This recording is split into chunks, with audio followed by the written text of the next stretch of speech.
2 ദിനവൃത്താന്തം 23 അധ്യായം. 7 വർഷം യഹോയാദാ പുരോഹിതൻ, ശതാധിപന്മാരായ ജെറോഹാമിൻ്റെ മകൻ അസറിയ, യഹോഹനാൻ്റെ മകൻ ഇസ്മായേൽ, ഓബദിൻ്റെ മകൻ അസറിയ, അദായായുടെ മകൻ മാസയ, സിക്രിയുടെ മകൻ എലിഷാഫാത്ത് എന്നിവരുമായി ധൈര്യപൂർവം ഉടമ്പടി ചെയ്തു. അവർ യൂദായിലെങ്ങും സഞ്ചരിച്ച് നഗരങ്ങളിൽ നിന്ന് ലേവ്യരെയും ഇസ്രായേൽ കുടുംബത്തലവന്മാരെയും ജെറുസലേമിൽ വിളിച്ചുകൂട്ടി. സമൂഹം മുഴുവൻ ദേവാലയത്തിൽ വെച്ച് രാജാവുമായി ഒരു ഉടമ്പടി ചെയ്തു. യഹോയാദാ അവരോട് പറഞ്ഞു, ഇതാ രാജപുത്രൻ ദാവീദിൻ്റെ സന്തതിയെക്കുറിച്ച് കർത്താവ് അരുളിച്ചെയ്തിരിക്കുന്നത് പോലെ ഇവൻ രാജാവായി വാഴട്ടെ. നിങ്ങൾ ചെയ്യേണ്ടതിതാണ്: സാപത്തിൽ തവണ മാറിവരുന്ന പുരോഹിതന്മാരിലും ലേവ്യരിലും 1/3 ഭാഗം ദേവാലയവാതിൽക്കൽ കാവൽ നിൽക്കണം. 1 ഭാഗം രാജകൊട്ടാരം കാക്കണം. 3-ാമത്തെ ഭാഗം അടിസ്ഥാന കവാടത്തിൽ നിലയുറപ്പിക്കണം. ജനം ദേവാലയ അങ്കണത്തിൽ നിൽക്കട്ടെ. പുരോഹിതന്മാരും ശുശ്രൂഷ നടത്തുന്ന ലേവ്യരുമൊഴികെ ആരും കർത്താവിൻ്റെ ആലയത്തിൽ പ്രവേശിക്കരുത്. അവർ ശുദ്ധിയുള്ളവരായതിനാൽ അവർക്ക് പ്രവേശിക്കാം. എന്നാൽ ജനം കർത്താവിൻ്റെ നിബന്ധനകളനുസരിച്ച് പുറത്തു തന്നെ നിൽക്കണം. ലേവ്യർ ആയുധമേന്തി രാജാവിന് ചുറ്റും നിലകൊള്ളണം. അകത്ത് ആരെങ്കിലും കടന്നാൽ അവനെ കൊല്ലണം. അവർ സദാ രാജാവിനോടൊപ്പമുണ്ടായിരിക്കണം. ലേവ്യരും യൂദാനിവാസികളും യഹോയാദായുടെ നിർദ്ദേശമനുസരിച്ച് പ്രവർത്തിച്ചു. സാപത്തിൽ ശുശ്രൂഷയുടെ തവണ കഴിഞ്ഞവരും തവണ തുടങ്ങുന്നവരുമായ എല്ലാവരെയും അവർ കൊണ്ടുവന്നു. കാരണം യഹോയാദാ പുരോഹിതൻ ആരെയും വിട്ടയച്ചില്ല.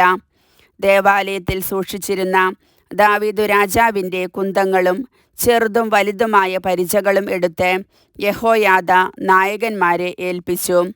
തെക്കേ അറ്റം മുതൽ വടക്കേ അറ്റം വരെ ബലിപീഠത്തിനും ആലയത്തിനും ചുറ്റും ജനങ്ങളെ ആയുധസജ്ജരാക്കി കാവൽ നിർത്തി. അനന്തരം അവൻ രാജകുമാരനെ പുറത്തു കൊണ്ടുവന്നു. കിരീടം ധരിപ്പിച്ചു, അധികാരപത്രവും നൽകി. അവർ അവനെ രാജാവായി പ്രഖ്യാപിച്ചു. യഹോയാദായും പുത്രന്മാരും ചേർന്ന് അവനെ അഭിഷേകം ചെയ്തു. രാജാവ് നീണാൾ വാഴട്ടെ എന്ന് അവർ ആർത്തുവിളിച്ചു. ജനം ഓടിക്കൂടി രാജാവിനെ സ്തുതിക്കുന്നതിൻ്റെ ആരവം കേട്ട് അത്താലിയ കർത്താവിൻ്റെ ആലയത്തിൽ അവരുടെ അടുത്തേക്ക് ചെന്നു.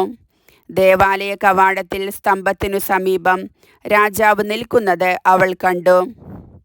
സേനാനായകന്മാരും കാഹളമോതുന്നവരും രാജാവിൻ്റെ അടുത്ത് നിന്നിരുന്നു. ജനമെല്ലാം ആഹ്ലാദഭരിതരായി കാഹളം മുഴക്കിക്കൊണ്ടിരുന്നു. ഗായകർ സംഗീതോപകരണങ്ങളുമായി ആഘോഷത്തിന് നേതൃത്വം നൽകി. അത്താലിയ വസ്ത്രം കീറി രാജദ്രോഹം, രാജദ്രോഹം എന്ന് വിളിച്ചു പറഞ്ഞു.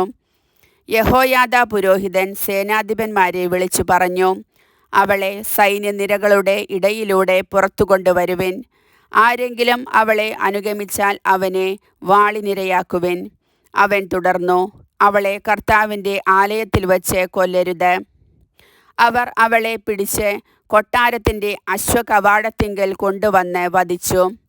തങ്ങൾ കർത്താവിൻ്റെ ജനമായിരിക്കുമെന്ന് യഹോയാദായും ജനവും രാജാവും ഉടമ്പടി ചെയ്തു.